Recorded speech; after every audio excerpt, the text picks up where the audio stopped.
Welcome to Interview Fast Track. This episode tackles questions, competency-based interviewing and the START model. Today, I will share with you knowledge and actionable advice on types of interview questions and how to answer them in a meaningful way. In today's training, you will learn the main goal of an interview from the perspective of interviewers, types of questions you may be asked and areas explored during an interview conversation, what a competency-based question is, and finally, what a START model is and why it works.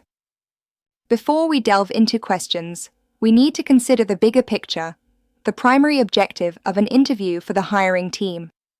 The interviewers meet with you to gather evidence and predict how likely you are to succeed in the role, based on evidence about your motivation, experience, and competencies. In such an interview conversation, you may be asked 3 types of questions. General, like, why did you apply? What is your experience? How do you organize yourself? Used mainly to discuss your motivation, responsibilities, your general approach and practices.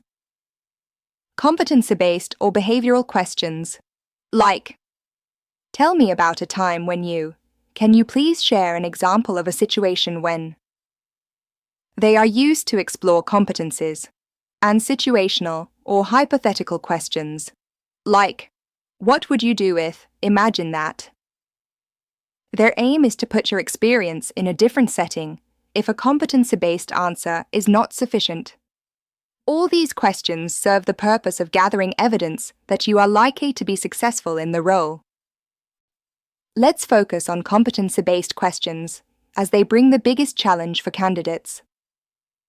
A competency-based question asks for a real past situation, requires a specific example, not theory, and is meant to be answered using the START model. To provide a quality answer, you need to understand how the START model works. S stands for situation, T for task, A for action, R for result, T for takeout. Now let's see how it works on an example. As an interviewer, I want to gather evidence on how you work across departments, so I ask you the following question.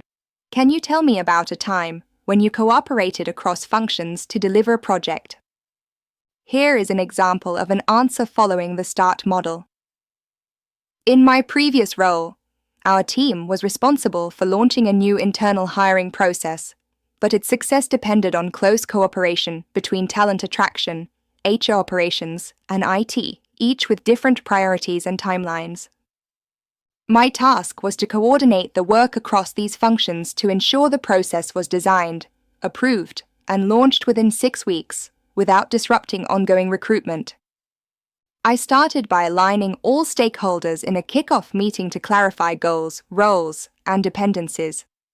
I then set up short weekly check-ins and created a shared action plan so everyone had visibility on progress.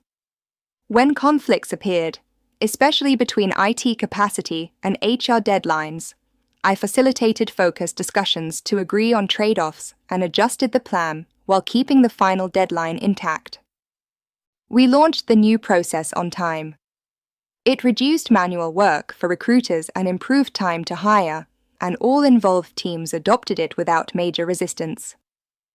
This experience reinforced for me that cross-functional cooperation works best when expectations are made explicit early, communication is regular, and potential conflicts are addressed proactively rather than avoided. This answer works well because it refers to a real past situation, giving evidence of your competencies. It stays specific and concrete, and remaining concise allows you to deliver a meaningful story in 2 to 3 minutes. It also clearly shows behaviors and impact, rather than focusing only on knowledge or a general approach. As we wrap up, I want you to remember these key ideas. Anchor every answer in evidence, not opinions. Approach the interview as a chance to provide proof that you'll succeed. Recognize the question type and switch your answering mode.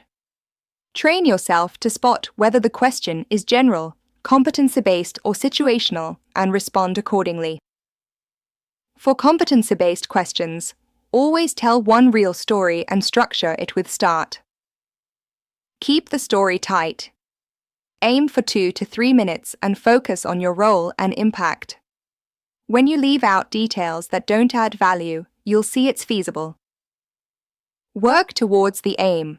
Don't talk endlessly. Don't hide behind clichés, general truths and opinions.